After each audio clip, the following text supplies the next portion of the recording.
going to make an introduction. My name is Russ Sorrells, and I'm with CapEx Sales, and this is IndustryCast, where we go live every week at 11:30 Eastern Time with our mission to be always adding value to our customers. Today, I am very excited to have with us John Sprovieri. He is the editor-in-chief of Assembly Magazine. They, every year, Assembly Magazine for I don't know how John can confirm how many years you guys, how many years have you been doing this capital spending? Since 1996, we've been doing the survey. 1996. So lots and lots of years of experience in collecting information from manufacturing companies to determine their capital spending. And this gives us an idea, a sense, if we are in the manufacturing world, of what the year ahead will be as far as investments. So John's going to speak about this capital spending forecast, kind of give us some insights as to what the future holds, especially here in 2021. And then he's also going to talk about some new technologies and what he is seeing as far as trends in the manufacturing world. Because obviously, if we haven't been getting out to shows, it's difficult to keep up with the latest technologies. So he's going to share some of that information with us, and hopefully there will be a show in October. Is it October, correct? Correct, October, yeah, October 26th through 28th. Yeah, the Assembly Show in Chicago, Rosemont, Illinois. If you've never been there, it is phenomenal. They put on a great show with lots of technologies. You can see just robots feeding, welding, leak testing, assembly, automation, new technologies. It's all there to be seen. So with that, I'll hand it over to you, John, and take it away. Excellent. Well, thank you so much, Russ, and it's a pleasure to join this morning. I hope it's warmer wherever you are. It's 16 degrees here in Chicago, and we had 8 inches of snow last night. So, whoa! No kidding. The kids are loving that. So, Russ asked me here this morning to talk about our capital spending survey and a little bit about what we see happening in terms of investment in manufacturing. So without further ado, I know for some of you it's getting close to lunch hour, so I just want to remind everyone that like this baby porcupine's balloon, my presentation is not going to last very long. So a little bit about Assembly Magazine. We are aimed at engineers and managers responsible for manufacturing and designing cars, computers, toys, toasters, catheters, everything in between. So if you put 2 or more parts together to make a finished product, you should get Assembly. Our readers make large products in small volumes and small products in large volumes. We started in 1957. We cover the processes, technologies, and strategies for joining discrete parts into finished products. So we don't cover the processes for making parts. So we don't talk about machining or stamping or molding, but we do cover what happens after you make the parts. So we talk about screw driving and riveting and bonding, welding, any method for assembling parts. So we talk about robots, conveyors, vision systems, any sort of technology for automated assembly. And we also talk about power tools and workstations and things for manual assembly processes. And John, you mentioned you started with Assembly Magazine in 1997. So you've got a little bit of experience with them, huh? Say again, please? You've got about 2.5 decades of experience. Yeah. I mean, and manufacturing it changed incredibly in that time span. Just the robots alone. Oh yeah, has been remarkable. Okay, so a little bit again here about the magazine.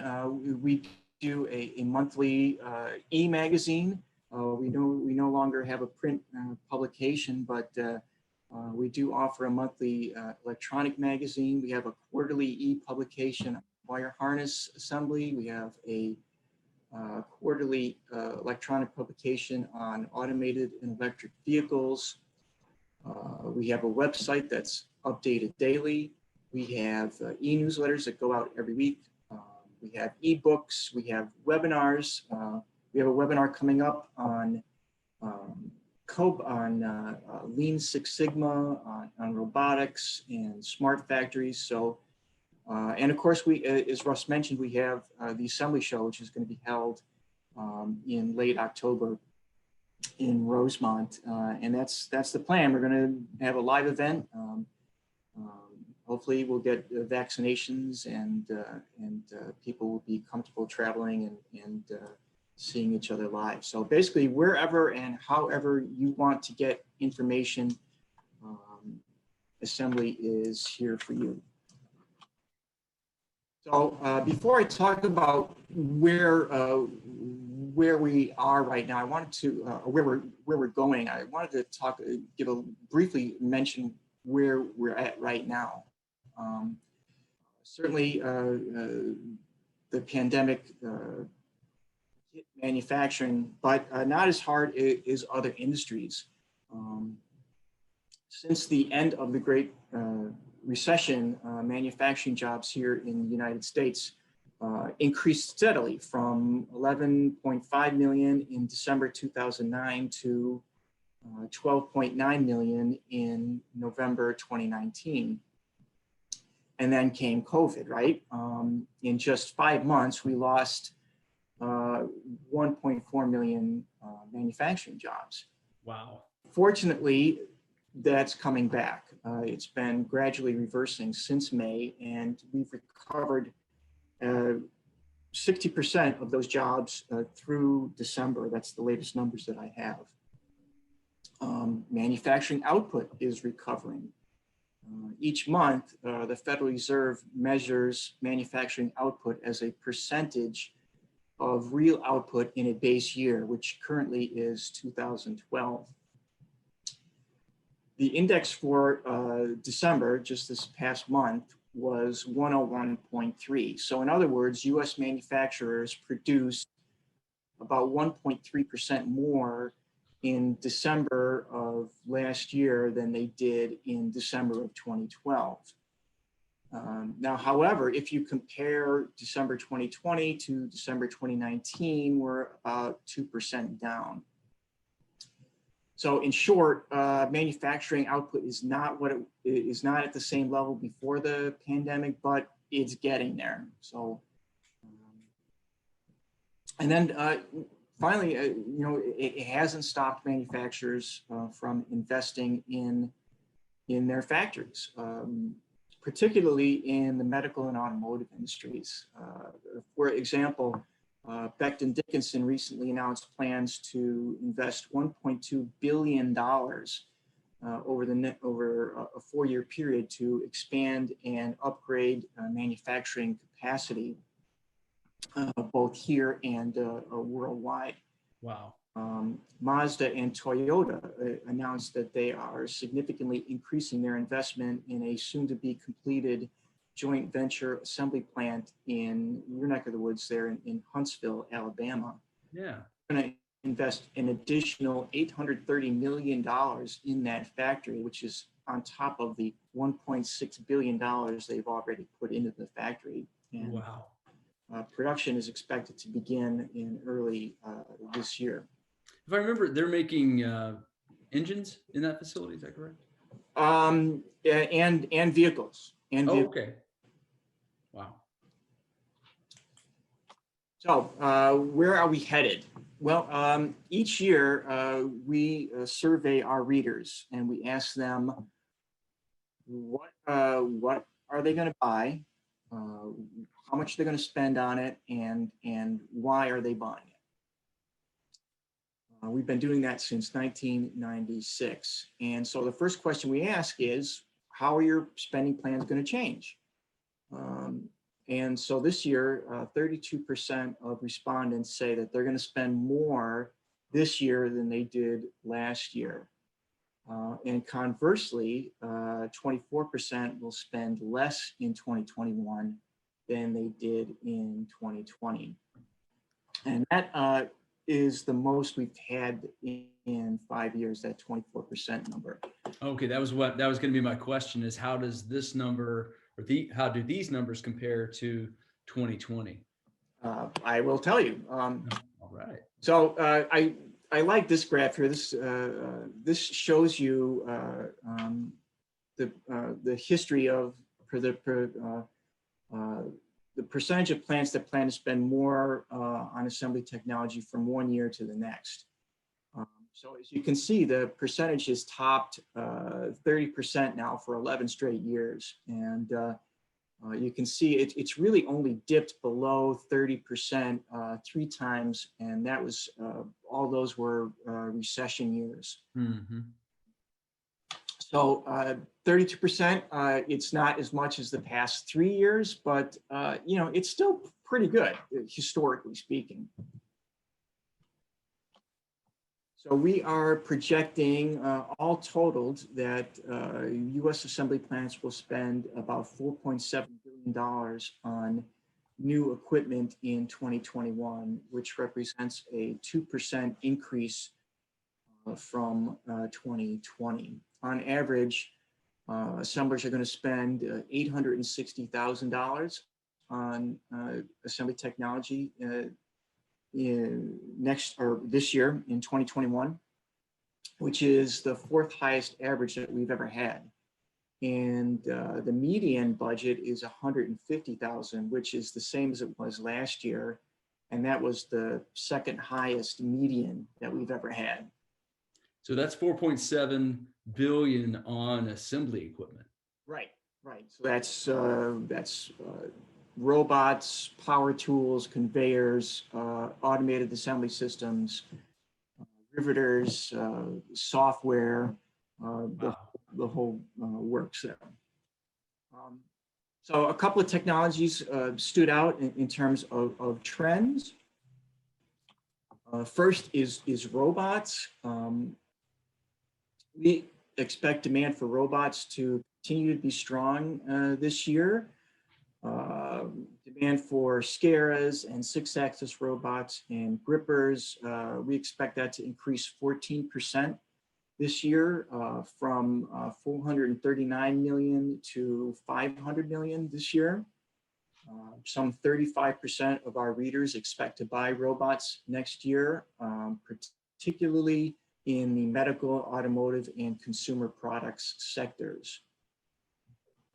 We also expect demand for single-station assembly machines to be strong next year. About half of our readers are going to buy presses, riveters, and automatic screwdriving equipment next year. These are, the sort of workstation, sort of single-station machines. You put a product in, you drive a couple of screws, or you put a product in a fixture and you press in a bearing or something like that. So it's the 4th time in the past 5 years in which that percentage has been over 50%. Wow. And we expect demand to be particularly strong in aerospace, automotive, appliances, and fabricated metal products.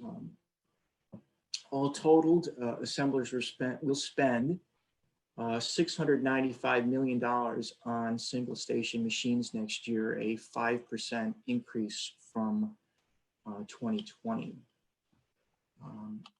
Another area we expect to be strong is automated assembly systems, and that's being driven in particular by demand for medical products, medical devices, and consumer products.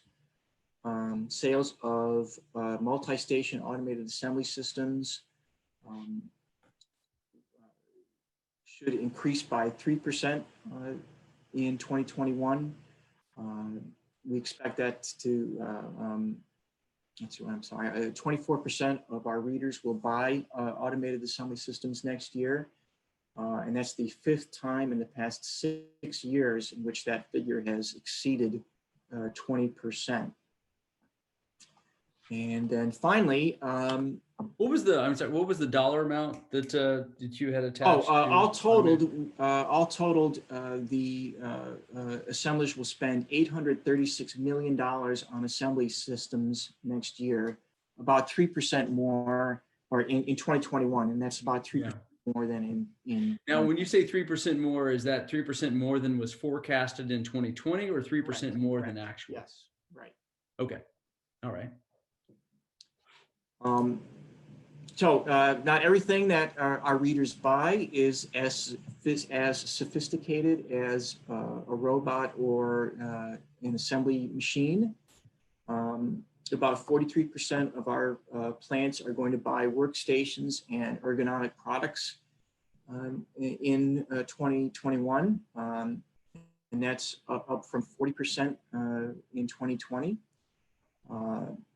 Driven by demand from the automotive and electronics sectors, we expect sales of workstations to total $102 million in 2021, up from $100 million in 2020.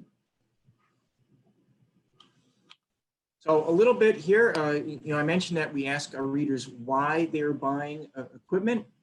Yeah. According to the U.S. Bureau of Economic Analysis, the average machine in a U.S. Manufacturing facility is nearly 9 years old. Wow. So it's really not surprising then that the number one reason to invest in new equipment is to replace old equipment. So 52% of our plants are going to replace old or worn out equipment in 2021. And that is the third straight year in which that has been 50% or more. What I really like to see there is that increased capacity. Obviously, that is Yes, yeah. And actually, that's historically, that's kind of on the low side for us. That compares with 60% in 2020, and that's actually the lowest percentage we've had in 5 years. So that's 43% increased capacity is a good number, but historically on the low side. Yeah. What about the make new product? How does 36% compare to previous years? Yeah, that's a number that I like to look at as well, Russ. And that is the first time that percentage has been below 40% since 2018. So yeah, that I like to look at that number because obviously that drives investment in new equipment. If you've got to make something new, you've got to, you often want to buy something. Absolutely. Now, when just looking at this, is there any projection, say 3 years down the road, or is it just, they just focus on, does your survey just focus on the next year, the upcoming year? year? Just the next year. We don't ask beyond next year, I'm afraid. I see. So when you request this information, do you receive it back in October of the previous year, or is that the time frame so that you can get it? Yeah, I should have mentioned that. Yeah, we send our survey out. The surveys go out in mid-August, and they get returned by early September, and we compile the data and have it ready around the time of our show in late October. So the numbers you see here reflect people's attitudes in the summer of 2020. Yeah, and it's kind of pandemic good to get that perspective, on, right? Because obviously some things have changed, and there's been actually a lot of change that's gone on since then. But the pandemic has not gone anywhere; it still is here. But right.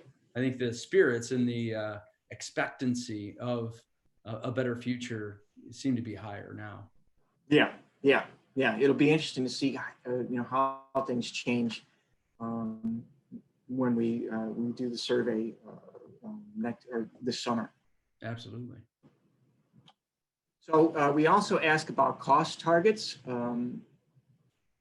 No surprise, the number one cost target is direct labor. People are investing to reduce labor costs. But the number I want, a couple of numbers that I want to draw your attention to. One is indirect labor, and that is the time spent on setup and changeover and maintenance. And then the other number I want to talk about is scrap. 47% of our readers are buying equipment to reduce scrap, and that figure has been trending upward in the past 3 years. My guess is that, I think margins are getting narrower on products, and companies just really can't afford to waste anything. What would be an example of equipment that someone would purchase to reduce indirect labor? Well, I think it would be things like testing equipment, leak testing, vision systems, things to inspect product. The idea of not adding value to a product as it's being assembled. So that would be vision systems, sensors, testing, that sort of thing. Okay. Anything that you would get to prevent adding value to a product in process is how I would interpret that. Sure. Now, to be honest, a lot of the numbers in our survey don't really change all that much from year to year.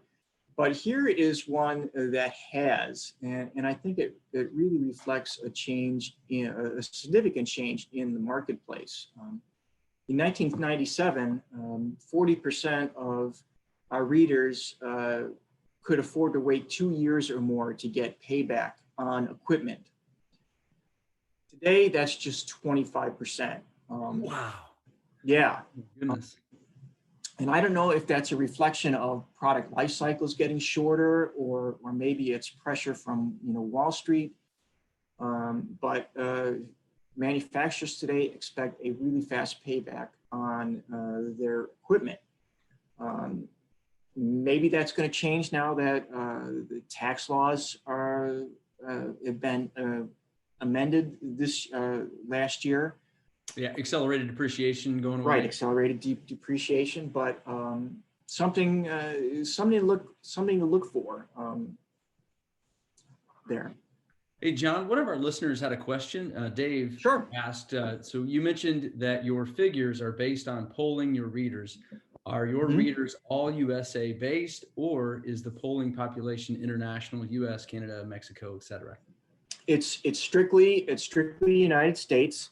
And for statistical significance, we limit our responses to the biggest industries that we cover. So automotive, aerospace, electronics, appliances, medical, and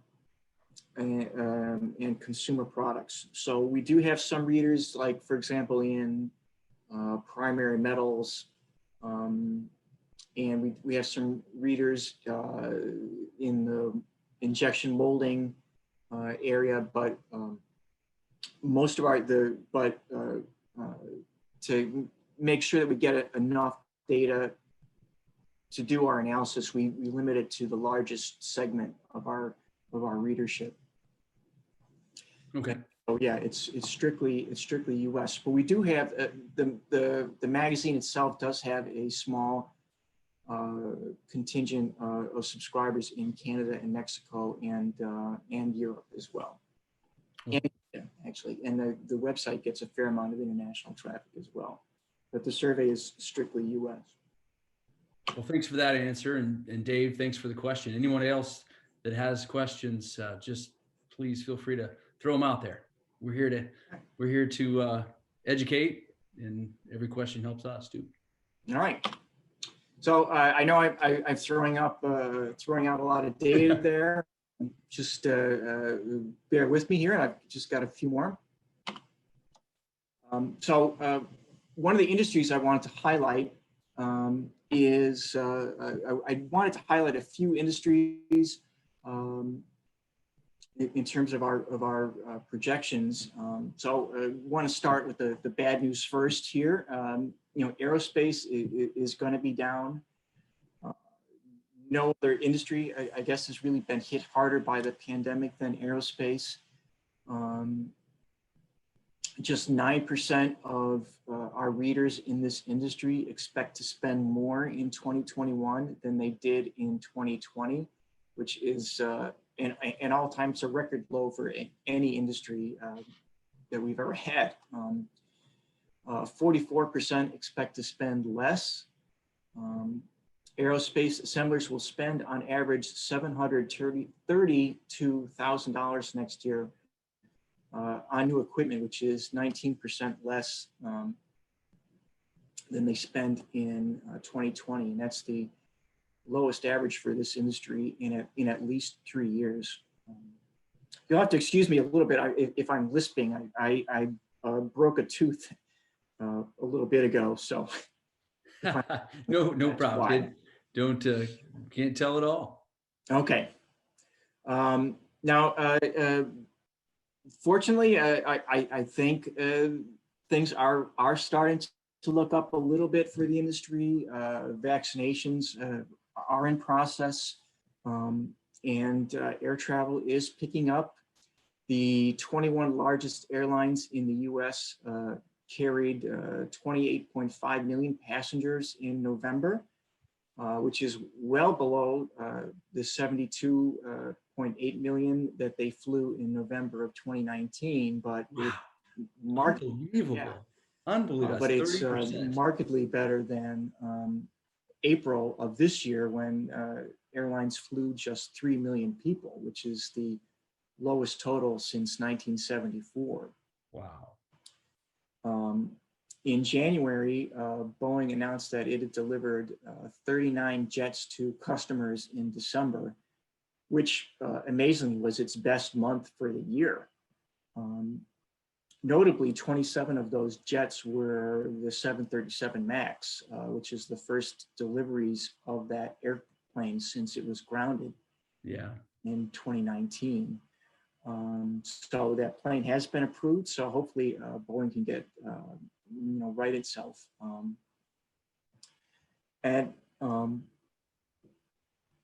Let's see.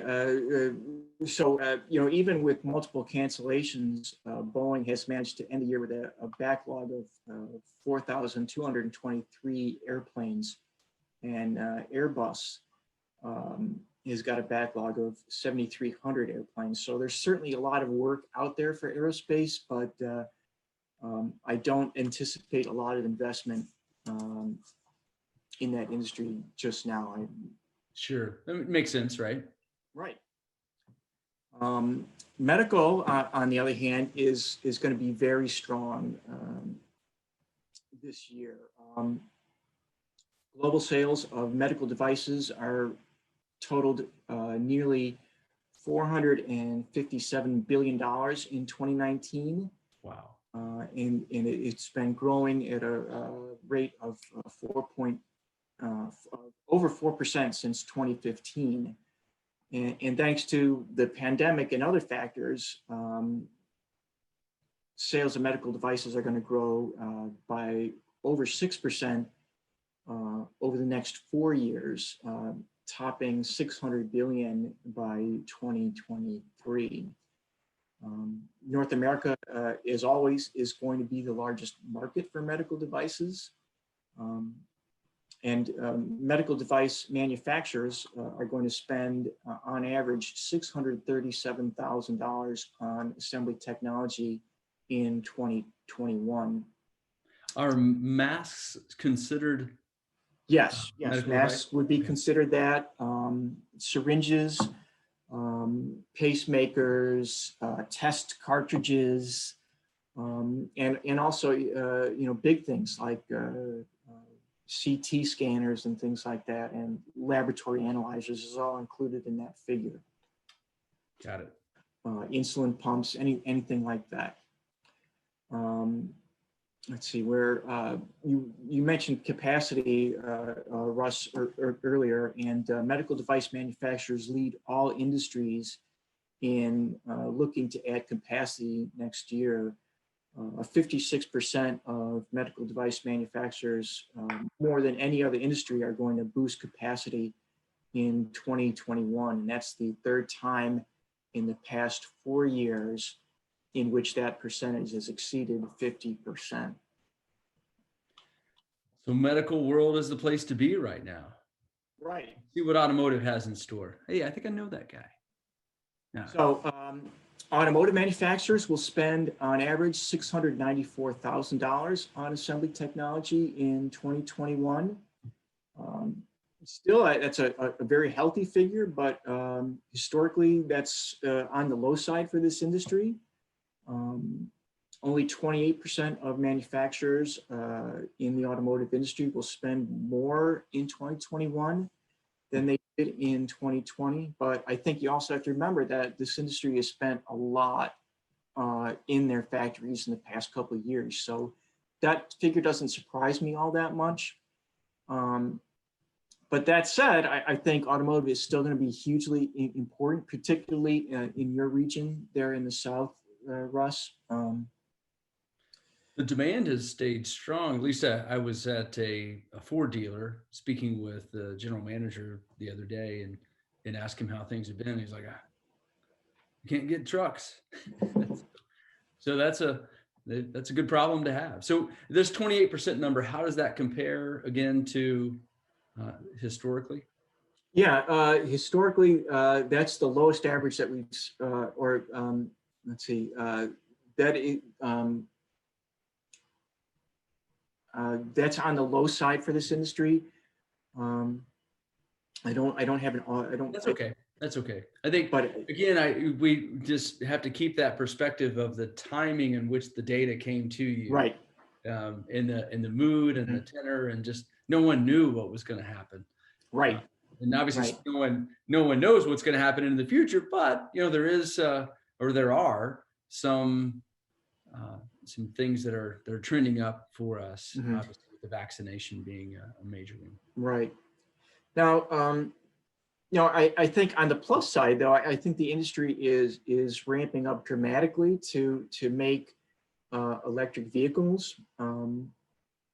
For example, Lordstown Motors has already received more than 100,000 reservations from commercial fleets for its Endurance electric pickup truck. And that's really remarkable when you think about it. I mean, the truck it's not even out yet, and they've got 100,000 orders for it. So General Motors is going to invest $785 million in its assembly plant in Ontario to make electric vans. And they've already put a ton of money into their Detroit Hamtramck facility, completely revamping it to make electric cars. So there are similar investments in Ford and Fiat Chrysler, I guess, or what is Stellantis? Is that what they're calling themselves now? I think this industry is still going to be strong, as I said, particularly in the South. I almost feel like it's the beginning of the automotive age reborn. Remember back when they first started, so there was Ford and there was all these different manufacturers making their own automobiles, kind of one-off. And then over the course of time, the industry consolidated into, at least in the US, into three, right? The electric industry right now, or the electric car industry, seems very fractured and kind of similar to that, where you've got the Lordstown Motors that you've never heard of, and Tesla, obviously everyone's heard of that, but you've got these companies that are out there making their one-off vehicles at the moment. Yeah, I think it's really exciting. Well. Yeah, it's a really exciting time for the industry, and when you think about all the startups, as you said, I'm trying to think of a time when it's last been like that, and I think you've got to go all the way back to the start of the 20th century when you had when before all the consolidation when, Buick was its own company, and Packard and all the, Hudson and all these other companies were competing against each other, and it wasn't the big three. So I think it's a really exciting time right now. It is. I agree. So we'll see if we get any kind of, traction, what sort of traction that gets from consumers. Sure. What we got going on here in the South? Look at this. So I wanted to talk about the South, since you mentioned that most of your audience this morning is going to be from the South. So the average budget for Southern assembly plants is $988,000 for 2021, and that's the third straight year in which that figure has been at or near $1 million. So I think the South is really where it's at. You've got all the OEM, a ton of OEMs are down there, Hyundai and Kia and Mercedes, Toyota, and now as I mentioned, the Toyota Mazda facility. All their suppliers are coming down to supply those facilities. Airbus is there in Alabama, and all its suppliers have relocated down there. So it's I think it's a really a thriving area of the country in terms of manufacturing. Just anecdotally, I mentioned automotive suppliers. Hyundai Transys will invest more than $240 million to build a transmission assembly plant in West Point, Georgia, to supply the Hyundai and Kia assembly plants. Dura Automotive is going to invest $60 million to build a assembly plant in Muscle Shoals, Alabama, to make battery trays for electric vehicles. Medical is also a big deal in the South. The Medicom Group is building a mask manufacturing facility in Augusta, Georgia, that's going to be triple the square footage of its existing facility there. So it's a investment in the South is going to be really healthy. So wonderful. That's great news. So I wanted to spend the last couple of minutes of my talk just talking about what's going to happen. What are some of the technologies that we're seeing that might be important in the future? 1.21 gigawatts. 1.21 gigawatts. Hey, Marty Grimes raised his hand. Hey, Marty, are you able to put a question in the questions and answer box? Can you type one in, or otherwise? Not sure how to use this technology. So top three there are really not hugely surprising, but with tablet computers and mobile devices on the assembly line, and monitoring the assembly line in real time, and additive manufacturing, they're new, but already you can see they're pretty well established. The one technology that I think is kind of intriguing here is this fourth one here, collaborative robots. Nearly a quarter of our readers are already using cobots. And can you talk us through the colors here, just so. Oh yeah, sure. So this blue, the dark blue on the end, is plants that are already using the technology. And as you get further, as you go right to left, so on the end then, or yeah, right to left. So at the end here in the gray is not using it and have no plans to use it. And then in the middle is varying degrees. Like for example, this light blue color here is not using it, but plan to in the next year. Red is not using it, but planning to in the next 2 to 3 years. So if you look at cobots, 23% are using cobots right now, and another 25% will use cobots within the next 1 to 3 years. Interesting. that's a technology that is really taking off. Just to give you an example, in December, Universal Robots announced that it had sold its 50,000th cobot worldwide. Wow. And that is pretty remarkable when you think that the company was founded just 16 years ago, and they've already sold 50,000 units. Another technology that I think is kind of interesting, and certainly it's a niche technology here, but at the end, at the bottom here, augmented and virtual reality. I think it's in the right operation, I think it can certainly yield dividends. Our 2017 Assembly Plant of the Year, the AGCO tractor factory in Jackson, Minnesota is using the technology to great advantage. Airbus, Boeing, and BMW are using the technology right now. And one of Assembly's customers, Trumpf, the laser company and the cutting machine company, they are using it as a way to enhance how their machines are serviced. So I think in the I think in the right operation, it's kind of an intriguing technology. Absolutely. The last technology I wanted to just chat about is artificial intelligence and data analytics.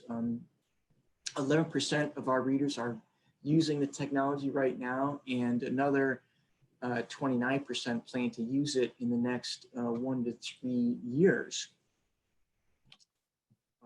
Down by you in your neck of the woods there, the Mercedes plant in Tuscaloosa, Alabama is already using artificial intelligence and the Internet of Things to provide an up-to-the-minute picture about what's going on in vehicle production. And so they're using artificial intelligence not just to monitor what's going on in the Tuscaloosa plant, but also worldwide. So if a problem crops up in Tuscaloosa, the software is looking at all the data from Mercedes plants around the world and can suggest solutions to the issue. And so you're not just relying on the experience of one person at the facility to come up with an issue with a sure. Yeah, that's an answer kind of triangulating, right? Getting it right. That's the idea. That's the big idea, of course, with Industry 4.0 is that plant to plant connectivity and trying to get out ahead of demand and real time everything.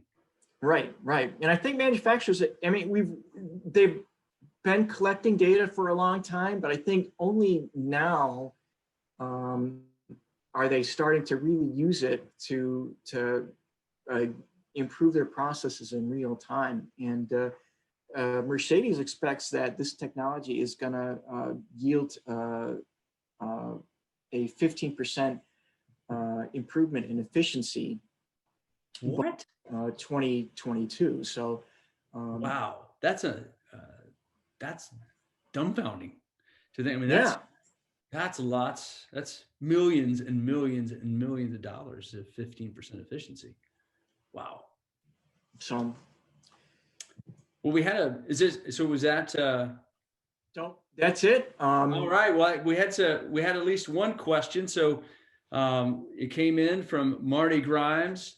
He's located there in the great state of Kentucky, the Commonwealth of Kentucky, where all of the world's best bourbon comes from for sure. So Marty was saying, hey, with all the success in the South, when is Assembly going to come down and put on a big show, just like they do up in the Midwest? That's a good question.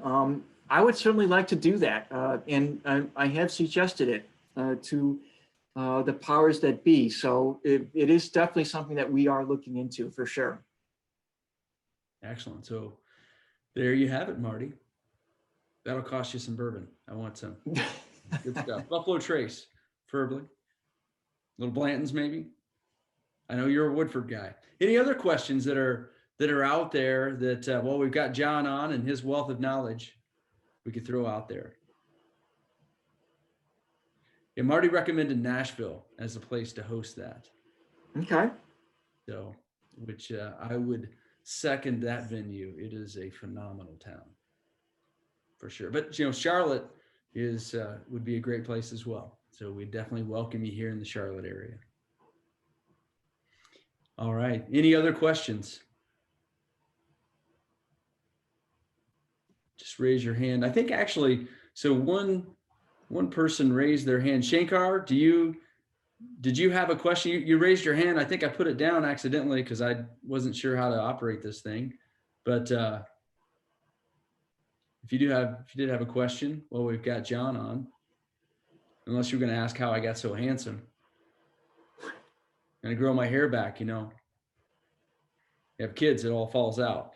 So, well, with that, I want to thank you, John, for taking the time here today and explaining to us what's going on out there in the capital world.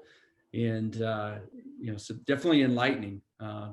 It's encouraging at some level that people are buying, but, not at historic levels, but hopefully over the course of the next year, like you mentioned, there'll be some pent up demand and we can get this show back on the road.